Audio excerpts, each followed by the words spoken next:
Back to my channel. If you are new viewer please subscribe my channel for more videos. आज हम बात करें order 35 civil procedure code की, जो कि बात करता है इंटरप्रेटर सूट की, यानी कि अंतर्विवाचनीयवाद। तो अंतर्विवाचीवाद क्या होता है, इसके बारे में पहले समझ लेते हैं कि जो अंतर्विवाचीवाद होता है, जैसे कि किसी व्यक्ति ने किसी के घर के पे अपना कुछ सामान क्या है उसे रखने को दिया कि मैं वापस आके ये सामान आपसे ले लूंगा। साथ ही साथ दूसरा व्यक्ति क्या है उस पर दावा करता है कि ये सामान तो मेरा है, आप इसे मुझे सौंप दीजिए। लेकिन वो कहता है कि मुझे जिसने व्यक्ति ने रखवाया है माल, उसने मेरे को रखवाया है, तो मैं आपको नहीं दे सकता। तो उस केस में वो कहता है कि ये मेरा हक है, ये मेरा सामान है, तो आप मुझे वापस कीजिए। इसमें जो व्यक्ति है जिसके पास सामान रखा गया है वह कंफ्यूज हो जाता है और वह सोचता है कि मैं कैसे डिसाइड करूं कि जो माल असलियत में ये माल किसका है। तो इसलिए वह कोर्ट की तरफ रुख करता है और वहां न्यायाधीश से कहता है कि सर आप इस पे जजमेंट करें, इस पे निर्णय लें और इस पे विचार करें कि जो ये सामान है इस पे किसका हक है। तो ये है ऐसा जो सूट कहलाता है, जो कोर्ट में वह जो पर्सन जिसका उस जो चीज है, जो वस्तु है, उस पर कोई हक नहीं है, उसे नहीं पता कि ये जो चीज है वो किसकी है, तो वह कोर्ट की तरफ रुख करता है कि मेरे पास जो ये सामान आया है वह मुझे नहीं पता किसका है, मुझे इस व्यक्ति ने दिया है और दूसरा व्यक्ति इस पे दावा कर रहा है, तो आप डिसाइड कीजिए। तो ऐसा केस वह कोर्ट में दाखिल करता है। तो वह जो सूट कहलाता है, वो जो केस कहलाता है, उसे कहते हैं इंटरप्लीडर सूट, अंतर्विवाचीवाद। आपको ये समझ में आ गया होगा कि इंटरप्लीडर सूट क्या होता है। अब हम बात करते हैं कि अंतर्विवाचीवाद में बात पत्र कैसे दिया जाएगा। तो इसका रूल 1 कहता है ऑर्डर 35 का कि हर एक अंतर्विवाचीवादों के बात पत्रों में बात पत्रों के लिए आवश्यक अन्य कथनों के अतिरिक्त यह कथन होगा कि एक्स्ट्रा जो है फैक्ट्स तो लिख दिए, इसमें एक्स्ट्रा क्या क्या लिखा जाएगा इंटरप्लीडर सूट में, कि यह कथन होगा कि वादी प्रभारों और खर्चों के लिए दावा करने से भिन्न किसी हित का दावा विवाद की विषय वस्तु में नहीं करता है, कि जो ये वस्तु है उस पे उस व्यक्ति का कोई हक नहीं है, इंटरप्रीटर का कोई हक नहीं है। और वह क्या है, जो विवाद की ये विषय वस्तु है कि एक व्यक्ति ने उस पे सामान रखा और दूसरा उस पे दावा कर रहा है कि ये सामान मेरा है, तो इसे डिसाइड करने के लिए उसको प्लेंट में, बात पत्र में लिखना होगा इस बात को। नेक्स्ट आते हैं कि प्रतिवादियों द्वारा पृथक किए गए दावे कथित होंगे। तो प्रतिवादी जो दावा कर रहे हैं उसको भी कथित किया जाएगा कि ये व्यक्ति ये कह रहा है और ये व्यक्ति ये कह रहा है।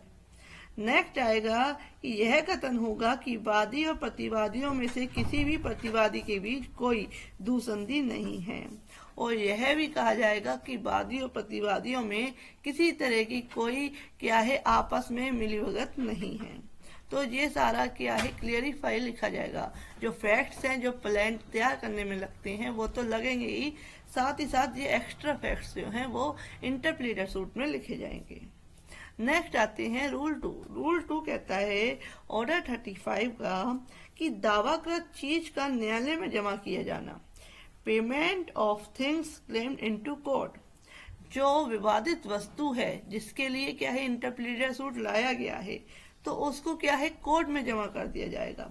जहां दावाकृत चीज ऐसी है कि वह न्यायालय में जमा की जा सकती है या न्यायालय की अभिरक्षा में रखी जा सकती है, वहां वादी जो है से अपेक्षा की जाएगी कि वह बाद में किसी भी आदेश का हकदार हो सकने के पूर्व उसे ऐसे न्यायालय में जमा कर दे या रख दे। तो जो जिसके पास वो वस्तु है और जिसके चक्कर में विवाद हुआ है, तो उसको कोर्ट में जमा कर दिया जाए, ऐसा कहा गया है रूल 2 में।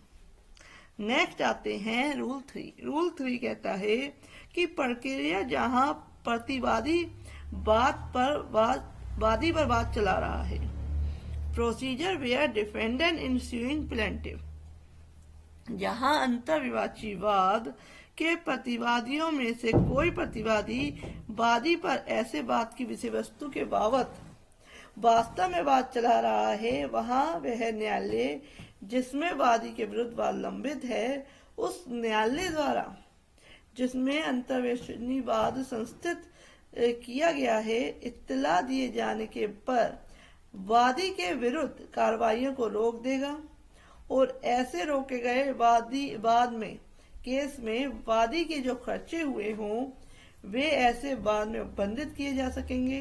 किंतु यदि और जहां तक वे उस बाद में उपबंधित नहीं किए जाते हैं तो और जहां वह अंतर्वेशी वाद में उपगत उनके खर्चों में जोड़े जा सकेंगे। तो ये बात करता है कि प्रक्रिया जहां प्रतिवादी वादी पर बात चला रहा है। नेक्स्ट आते हैं रूल 4। रूल 4 कहता है पहली सुनवाई में प्रक्रिया। Procedure at first hearing. पहली सुनवाई में न्यायालय यह घोषणा करेगा कि वादी दावाग्रस्त चीज के संबंध में प्रतिवादियों के प्रति सभी दायित्वों से उन्मोचित हो गया है। जिसने की इंटरप्लेडर सूट दाखिल किया है जो कि वादी है, वह क्या है, दावाग्रस्त चीज के संबंध में प्रतिवादियों के प्रति ये सभी दायित्वों से उन्मोचित हो गया, उसे फ्री कर दिया गया है। उसे उसके खर्चे अधिनियमित कर सकेगा और बाद में उसे खारिज कर सकेगा। यानी कि उसके जो खर्चे हुए हैं इंटरप्रेटर सूट दाखिल करने में कोर्ट में, तो वो खर्चे दे देगा और उसे क्या है उस केस से हटा भी सकता है, जिससे कि वह इंटरप्रेटर सूट दाखिल कर दिया। अब कोर्ट डिसाइड करेगी कि क्या इसका रिजल्ट आना है। नेक्स्ट आते हैं कि यदि यह समझता है कि न्यायालय या सुविधा की दृष्टि से ऐसा करना अपेक्षित है तो वह बात का अंतिम निपटारा हो जाने तक सभी पक्षकार को बनाया रख सकेगा। तो इसका बी सेक्शन कहता है कि अगर कोर्ट को लगता है कि नहीं, जो वादी है उसको रखा जाना चाहिए अंतिम निपटारे तक, फाइनल जजमेंट तक क्या है उसको उस केस में रखा जाना चाहिए, तो वह सभी पक्षकारों को रखेगा उस केस में। नेक्स्ट आते हैं सब रूल 2। सब रूल 2 कहता है कि जहां न्यायालय का यह निष्कर्ष है कि पक्षकारों की स्वीकृतियां या अन्य साक्ष्य उसे ऐसा करने के योग्य बना देते हैं, वहां वह दावाग्रस्त चीज पर के हक का न्याय निर्णय कर सकेगा। तो यानी कि अगर उसे लगता है कि पक्षकारों की जो स्वीकृति है या अन्य साक्ष्य ऐसा करने से यह है कि ये निष्कर्ष निकलता है कि वह उस चीज का हकदार है, उस वस्तु का हकदार है, तो कोर्ट तुरंत ही जजमेंट कर सकती है। नेक्स्ट आते हैं कि जहां पक्षकारों की संस्कृतियां एक्सेप्टेंस एडमिशंस न्यायालय की ऐसे न्याय निर्णय करने के योग्य नहीं कर देती, वहां वह निर्देश दे सकेगा कि जहां जजमेंट नहीं दिया जा सकता है फर्स्ट हियरिंग पे, पक्षकारों के बीच विवादक और विवादकों की विवेचना की जाए कि क्या क्या इशू है उन पार्टीज में, तो उसको डिसाइड किया जाए, इश्यू तैयार किए जाए और उसका विचारण किया जाए। तो फर्स्ट हियरिंग पे क्या होगा, इसे डिसाइड करने के लिए ऑर्डर कर देगी। नेक्स्ट आते हैं कि मूल वादी के बदले में या उसके अतिरिक्त किसी दावेदार को वादी बना दिया जाए ये और वाद का मामूली रीति से विचारण करने के लिए अग्रसर होगा। तो क्या है, किसी अन्य व्यक्ति को वादी के रूप में संयोजित किया जा सकता है जो कोई अन्य दावेदार है। तो इस तरीके से क्या है चेंजेस किए जा सकते हैं और आगे प्रोसीडिंग की जाएगी। नेक्स्ट आते हैं रूल 5। रूल 5 कहता है कि अभिकर्ता या अभिधारी अंतराविवाची वाद संस्थित नहीं कर सकेंगे। एजेंट एंड जो है में नॉट इंस्टीट्यूट इंटरप्रेटर सूट, यानी कि जो इस आदेश की किसी भी बात के बारे में यह नहीं समझा जाएगा कि जो अभिकर्ता है, एजेंट है, को अपने मालिकों पर, वह क्या है अपने मालिक पर ही केस दाखिल कर दे और इंटरप्रेटर सूट दाखिल कर दे, ऐसा नहीं हो सकता। या अभिधारियों को अपने भूस्वामियों पर इस प्रयोजन से वाद लाने का समर्थ करती है कि वे मालिक या भूस्वामी ऐसे किन्हीं व्यक्तियों से जो ऐसे मालिकों भूस्वामी के विरुद्ध अधिकारों के अधीन दावा करने वाले व्यक्तियों से भिन्न हो, अंतराविवाचीय बात करने के लिए विवश नहीं किए जाएंगे। जैसे कि एक एग्जाम्पल लेते हैं कि आभूषणों का बक्स अपने अभिकर्ता के रूप में खा के पास का निश्चित करता है कि वह एक एजेंट है, तो अपने एजेंट पे या अपना जो है इसका उसको क्या है एक आभूषणों का बॉक्स देता है रखने के लिए एजेंट को। गा का यह अभिकथन है कि आभूषण का ने उसके सदोष अभिप्राप्त किए थे और वह उन्हें खा से लेने के लिए दावा करता है। का और गा के विरुद्ध अंतर्विरोधी बात खा संस्थित नहीं कर सकता। ये हो गया। नेक्स्ट हो गया कि आभूषणों का एक बॉक्स, एक एग्जांपल हो लेते हैं कि आभूषणों का एक बॉक्स अपने अभिकर्ता के रूप में खा के पास का निश्चित करता है।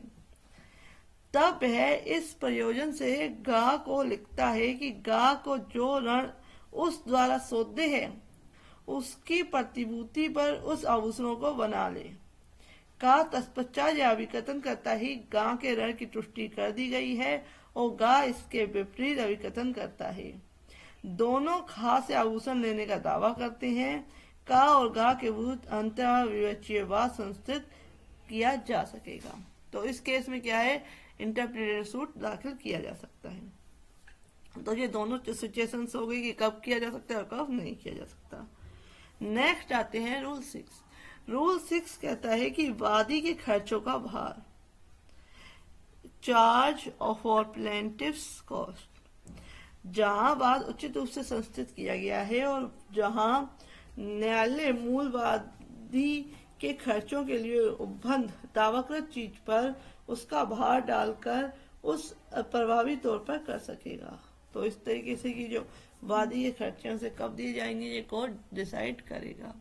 तो फ्रेंड्स ये था रूल ऑर्डर 35। ऑर्डर 35 में टोटल 1 to 6 रूल हैं। तो इंटरप्रेटर सूट कैसे दाखिल किया जाएगा, क्या क्या उस प्लेंट में लिखा जाएगा, ये सारा कुछ इस ऑर्डर में बताया गया है। तो ऐसे ही अपडेट्स के लिए और ऐसे ही वीडियोज के लिए please subscribe my channel. Thank you for watching this video.